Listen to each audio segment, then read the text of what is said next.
Here at Lincoln Land Community College, and it is my distinct honor and pleasure and privilege to welcome our distinguished guest here today and the press on behalf of Lincoln Land College Board of Trustees, our faculty, our staff, and our students.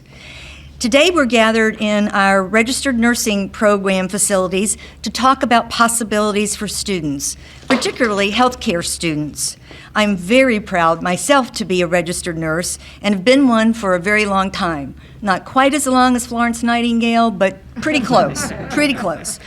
I have witnessed and I've played a role in the large and the small miracles of healthcare and the profession and what and nursing has to offer. From being able to restart a heart to holding the hand of someone who doesn't want to die alone. Our community, our state, our nation, and our world have gained an even greater appreciation of the need for educating and employing healthcare workers in our communities. Community colleges educate a very large part of these workers. In nursing alone, Illinois community colleges had 2,500 RN graduates in annual year 20. That's 68% of the RNs graduating from public institutions came from community colleges. From phlebotomists to certified nursing assistants, from surgical and radiological technologists to EMTs and paramedics to registered nurses and many, many more healthcare disciplines, community colleges are here to serve. Our students come from our communities, and the vast majority, over 90% in our district, stay here and work in our communities, and they take care of us. Our students come from all walks of life. They may be trying to get a start at an education. They may be in a certificate program as they work their way up a career ladder. They may be parents who are caring for their own children while at the same time serving as role models by going to college and having a career to support their family. They are often first-generation students. They are often forced to be part-time students because of financial constraints. They often work 2 and 3 jobs. They are determined and they are dedicated. Today we're here to hear more about several truly game-changing opportunities for growing these numbers. Growing numbers by being better able to provide support to these students who are juggling so many balls. Support such as tutoring, support such as childcare, transportation, support of tuition. Any and all of these can and will make a huge difference in getting numbers in our programs and getting them complete and graduated from our programs and creating healthcare professionals for our communities. So, it is my honor to introduce Illinois Governor J.B. Pritzker to tell us more about the opportunities he is proposing to assist our students and to assist our healthcare provider needs, and thereby assist each and every one of us. So please join me in welcoming Governor J.B. Pritzker, the 43rd governor of the great state of Illinois. Thank you very much, President Warren. Thanks to all of you for joining us this morning. I'm very pleased to be back here at Lincoln Land and of course among students and faculty who are just doing a terrific job as we move forward and hopefully moving beyond the pandemic. I want to say what a great pleasure it is to be here, of course, with Mayor Langfelder, and very important members of the General Assembly have joined us, Senator Doris Turner, Representative Sue Scherer, and we're here really to talk about another way that Illinois can help our residents shape a good life for themselves and for their families. We have an incredible example to follow right here at Lincoln Land Community College. Lincoln Land is a leading hub for our Illinois Workforce Equity Initiative, which since its founding has enrolled over 5,000 students in high-demand training programs statewide. Here at Lincoln Land, that includes programs in manufacturing, in electrical and automotive repair, transportation and logistics, and the field that's saved lives throughout this pandemic, healthcare. In short, we're matching training opportunities in high-demand fields with Illinois residents ready to seize the next step in their careers, and doing so with a focus on communities that have historically been cut out of access and opportunity. It's exactly the kind of interchange that sets people up for success. When state government creates policies that really open doors for our residents, we ought to double down on those policies, especially as we shape our pandemic recovery. So I've proposed expanding on the impetus of WEI this year by creating the Illinois Pipeline for the Advancement of the Healthcare Workforce, the PATH program, as we call it. PATH will invest $25 million in the community colleges across Illinois to remove barriers for recruitment and training of frontline healthcare workers. Participants will be able to get an industry-recognized credential or community college certificate in the shortest possible time, while enhancing their eligibility for employment as nurses, certified nursing assistants, respiratory therapists, emergency medical technicians, and other high-demand positions. And we'll do so with built-in wraparound support services for students, including, among other things, and you heard Dr. Warren talk about these things, covering the costs of transportation. They're burdensome on students. The cost of transportation, the cost of health care, the cost of food vouchers and tutoring. This is another way, by supporting these wraparound services, that we can make sure that these opportunities are reaching the people who are most in need. On top of that, I'm proposing that we add $2 million to the Nursing Education Scholarship Program and double funding for our nurse educator fellowships and competitive grants for nursing schools.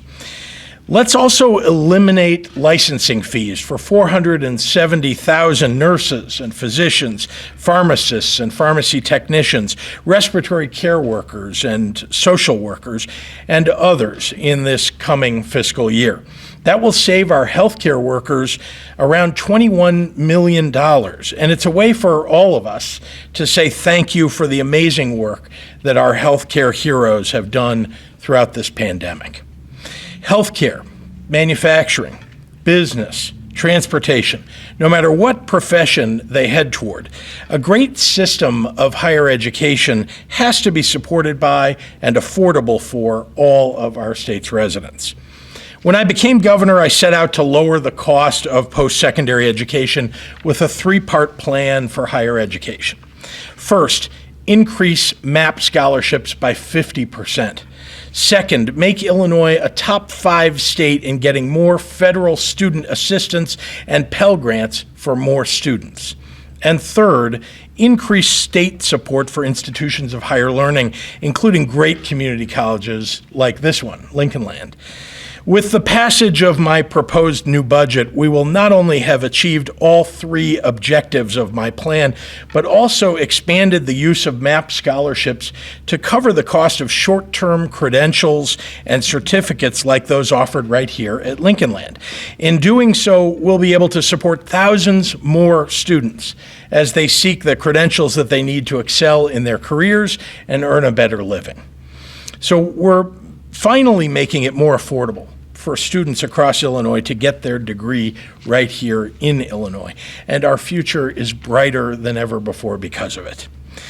You don't have to take it from me.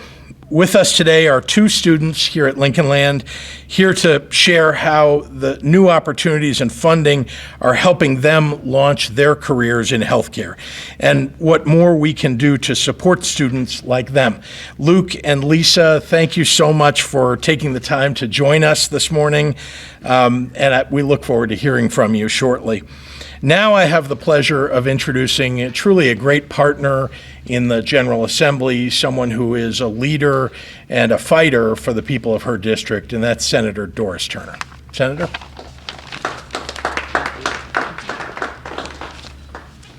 Good morning. Good morning. Having watched Lincoln Land from its inception, I am always in awe of the great things that happen here. Every time I walk on this campus, I'm reminded of all the lives that Lincoln Land Community College and all the community colleges throughout Illinois have changed. Whether it's a recent high school graduate, a displaced worker, a non-traditional student looking for a lifestyle change, or a senior wanting to learn the newest craze, lives are changed, families are changed through our community colleges. And so today we have a governor who understands the needs of those communities that we represent and the barriers to addressing those needs. And he has used this budget to break down and break through those barriers. Increasing MAP funding and expanding eligibility to short-term certificate programs will move individuals from their dream of a new life and lifestyle to reality, making difference in their lives, their communities, and most importantly, often a generational change that will live on for generations. I'm especially excited about the investment in the pipeline for the advancement of the healthcare workforce program. As the former chief of the Center for Minority Health Services at the Illinois Department of Public Health, I understand all too well the barriers to access to health care. Often, that barrier is the lack of a trained, diverse workforce. The PATH program, with this $25 million investment, will remove that barrier and lead to frontline workers who look like and understand the communities that they are serving. And that's what access to health care really means. I am proud to champion this investment in human capital and our communities, and will work with Governor Pritzker and my colleagues in the Illinois State Senate to see these initiatives become law. It's the right thing to do for the good health of all of Illinois. And I invite Representative Souchere to the podium.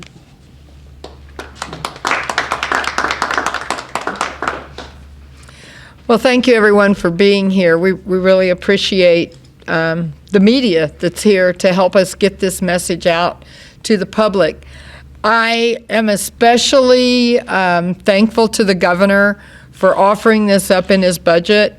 I myself am a MAP recipient, and I'm sure that there are other people in this room who are also MAP recipients, and you understand that if it weren't for that MAP grant, you wouldn't have gone to college because there was no money at home to be able to afford things like that.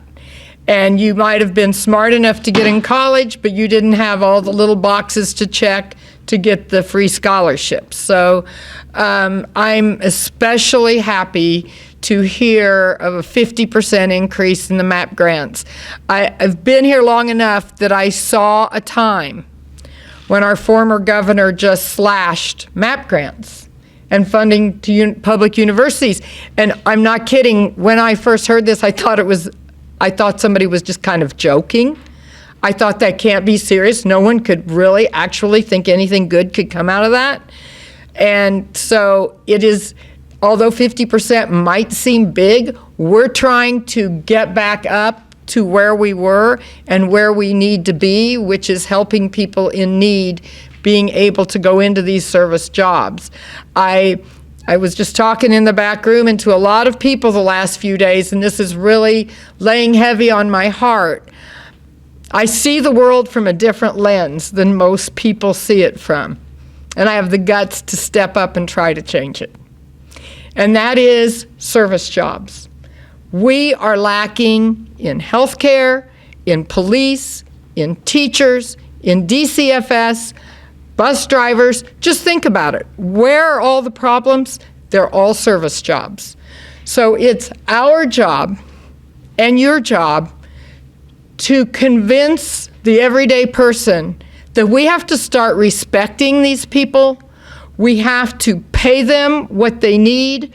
We need to encourage them to do their job. Another thing that wasn't mentioned today, but in the governor's budget, is to pay the pensions for these people in these service industries. And that's what this is all about. So let's all work together to try to convince society to stop hating on the people who take care of you and your children, your sick children, your children in school. You know, if something happens to you, you want to be able to call 911. We have to support all of these different areas. My own sister-in-law is an RN, and I think of the number of lives that she saved. And she started out in the junior college, you know, Richland Community College, doing exactly what these students, following that same pathway. And had it not been for this way to get in the beginning, how many lives could have been lost. So I applaud everyone here today, and I'm begging you that we all have the courage to step up and say, This criticism, this negativity about service people has got to stop. We have to appreciate people for what they do for us. So now I would like to introduce Luke Ridge. He is a student here in the nursing program, and I'm very anxious to hear his story. Thanks for being here.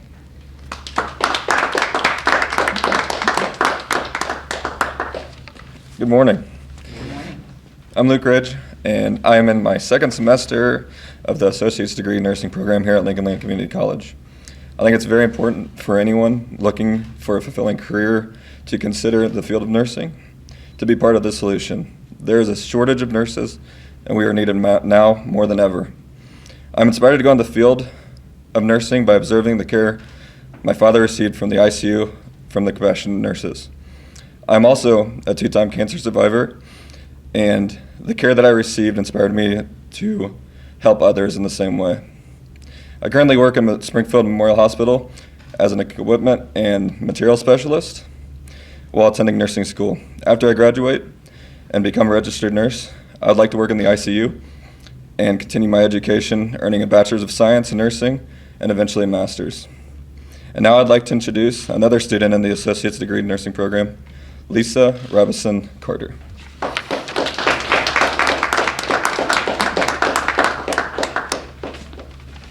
Hello, I'm Lisa Robison Carter, and I'm in my first semester of the Lincoln Land Community College Associate's Nursing Degree program.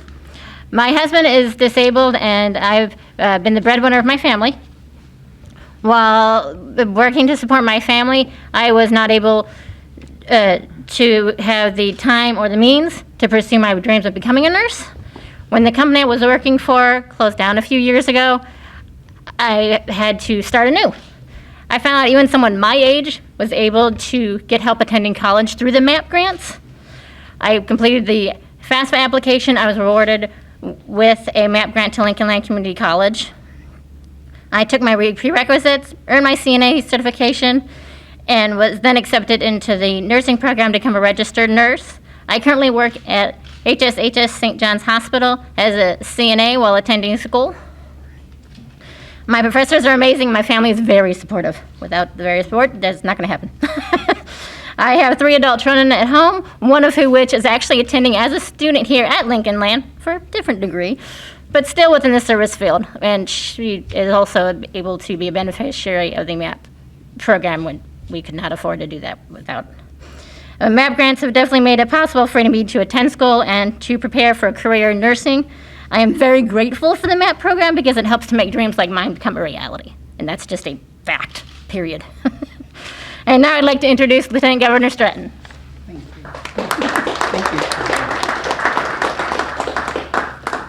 Good morning, everyone. I'm Lieutenant Governor Juliana Stratton, and I use she, her pronouns. Thank you, Lisa, for that warm introduction and for sharing your powerful story. I'd also like to thank Governor Pritzker for his unwavering commitment to equitable, accessible, and affordable education in Illinois. And it's great to be here with Senator Turner, Representative Scher, and Mayor Langfelder. And thank you to Lincoln Land Community College faculty and staff for your dedicated service under the phenomenal leadership of President Dr. Charlotte Warren. Because of your work, because of your care, students are reaching their full potential. Students like the ones we just heard from, students who hold so much wisdom and deserve to be listened to and supported. Thank you to Luke and Lisa for being here today to advocate for yourselves and your communities. Your stories show just how vital this funding is. When so many students, who are often Black and brown, are locked out of pursuing their education because of financial barriers, investing in their futures is a matter of equity. While visiting one of our state colleges, a student told me, if my car breaks down, I'll have to drop out of my program. Another student said, I took a semester off to work because I didn't have $500 for books. Think about that. Think about the potential lost, the dreams deferred. We must do more to support our students, and we are. That's why Governor Pritzker's proposed fiscal year 23 budget puts resources in place that further prioritize education here in Illinois. MAP grants open opportunities that can change the trajectory of a student's life, their families' lives, and their community. With the support and assistance they need, students from our most marginalized communities can excel and go on to make a positive difference. On top of historic funding levels for MAP grants, the $25 million pipeline for the advancement of the healthcare workforce program will set students up for success. While this directly addresses the increased demand in essential medical personnel due to the pandemic, the PATH program's impact will extend far beyond that. I know firsthand the critical role healthcare workers play in communities, especially when they look like and understand the experiences of the patients they are treating. My father worked at community hospitals alongside nurses, therapists, and others that will benefit from this program, touching the lives of people from historically under-resourced communities whose needs often go unheard. We are on a mission to make Illinois the best state to obtain an education, and we are far from done. We know students and educators hold the wisdom to get us there, and we are listening and learning from them. As we visit campuses like this one all across the state, know that we see you and we hear you, and we will continue investing in you. Thank you, and I will now pass it back to Governor Pritzker to answer questions. Governor? Thank you. Thanks.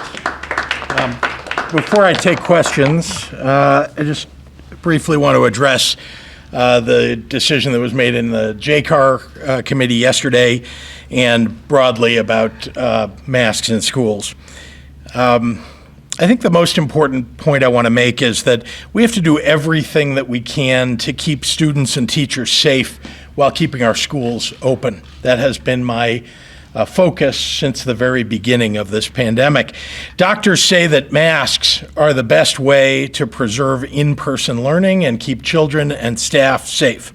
And as I've said, the ruling by the Sangamon County judge created an enormous amount of confusion, which is why we've asked the appellate court to move quickly to respond. The executive order requiring masks is still in place. School districts that aren't part of the lawsuit should follow the executive order. Everyone should feel comfortable wearing their masks to keep yourselves and your loved ones safe. As for the JCAR action, we refiled the rule as a procedural step to simply keep the status quo in place while the appellate court considers our appeal.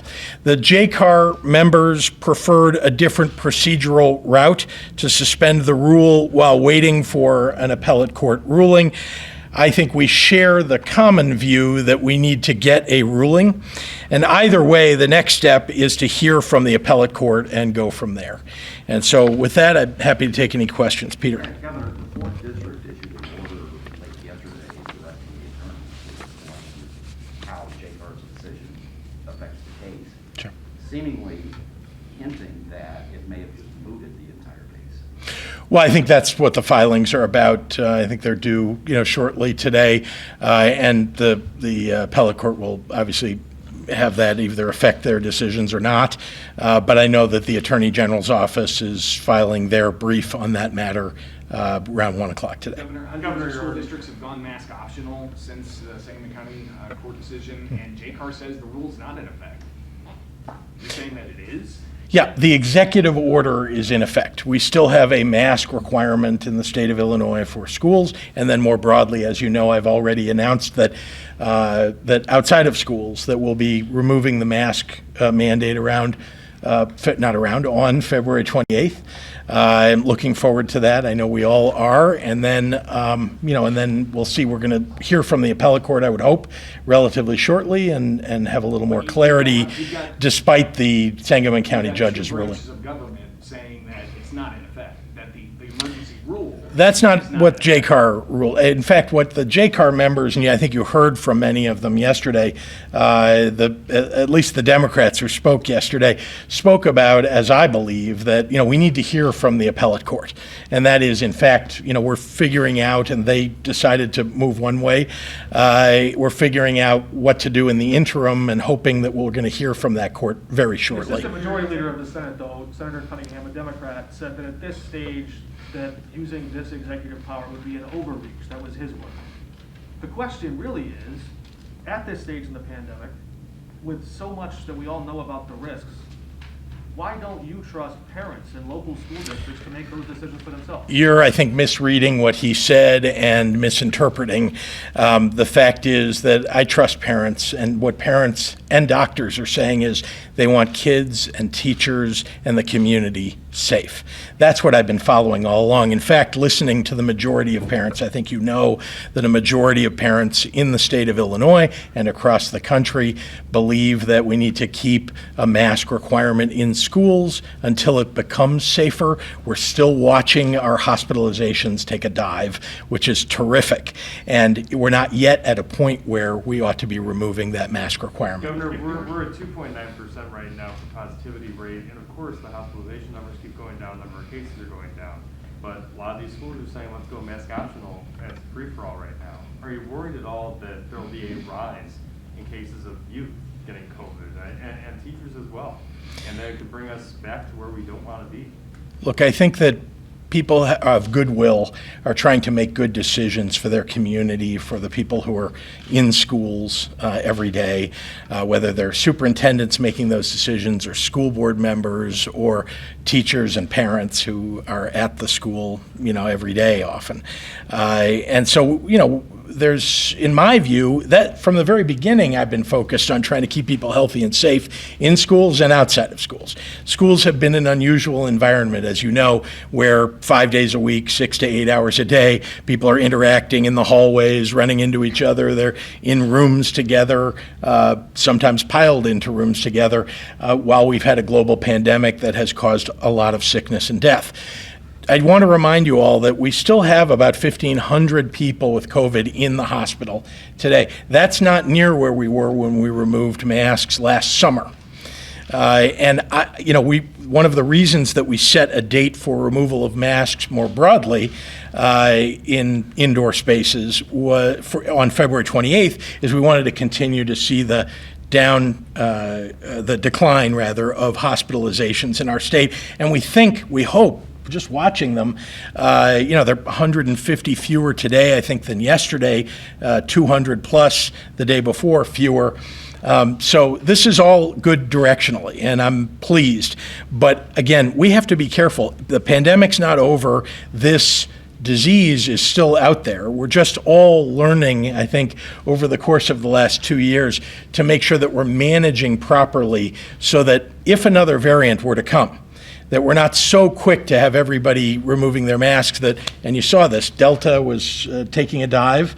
I think we were all very optimistic, and then you can look at the graphs of it, right? You saw it coming down, and then you saw Omicron taking us up again, and these are all very big concerns. So waiting, watching, and very hopeful for February 28th. Our colleague Craig Wall wants to know if you can respond to Ken Griffin's $20 million check to Richard Urban's campaign for governor. And could you also respond to Richard Urban's insinuation, I think, that there was some link between your signing of the Safety Act and the increased firearm attacks on police officers?